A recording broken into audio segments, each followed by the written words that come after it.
കർമ്മങ്ങൾ ചെയ്യുമ്പോൾ അത് മനുഷ്യന് വേണ്ടി ചെയ്യാൻ ശ്രമിക്കുക. മനുഷ്യന് വേണ്ടി നമ്മൾ ചെയ്യുന്ന കർമ്മങ്ങളാണ് യഥാർത്ഥത്തിൽ ദൈവികമായി മാറുന്നത്. അല്ലാതെ ദൈവത്തിന് വേണ്ടി എന്ന് പറഞ്ഞുകൊണ്ട് നമ്മൾ ചെയ്യുന്നത് എന്തും മനുഷ്യന് ഉപകാരമുള്ളതായിക്കൊള്ളണമെന്നില്ല. അതുകൊണ്ട് തന്നെ അത് ദൈവികമാവുകയുമില്ല. ഇത് വിശ്വാസികളോട് പറഞ്ഞതാണ്.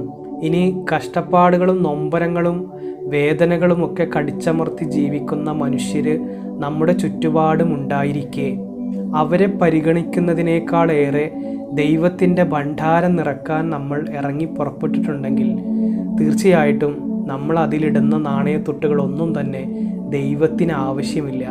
അതൊട്ട് ദൈവികമാവുകയുമില്ല. ചുറ്റുമുള്ളവരുടെ കണ്ണീരൊപ്പുന്നതിലൂടെയാണ് നമുക്ക് ദൈവികമായ അനുഭൂതി അനുഭവിക്കാൻ കഴിയുക.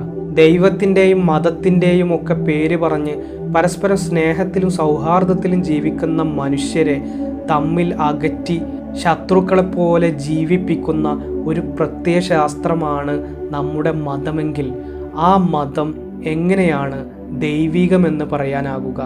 തികച്ചും പൈശാചികതയല്ലേ അതിലെല്ലാം ഉള്ളത്? ഹിന്ദുവിനെയും മുസ്ലിമിനെയും ക്രിസ്ത്യാനിയെയും മതമുള്ളവനെയും ഇല്ലാത്തവനെയും എല്ലാം സൃഷ്ടിച്ച ഒരു ലോകത്തിൻ്റെ തമ്പുരാന് എങ്ങനെയാണ് ഒരു പ്രത്യേക വിഭാഗക്കാരെ മാത്രം ഇഷ്ടപ്പെടുകയും ബാക്കിയുള്ളവരെയെല്ലാം നരകത്തിലിട്ട് കരിക്കുകയും ചെയ്യാനാകുക? എല്ലാ മതങ്ങളും മനുഷ്യനിർമ്മിതമാണ് എന്നുള്ളതിൻ്റെ തെളിവല്ലേ ഇത്തരത്തിലുള്ള വൈവിധ്യങ്ങൾ?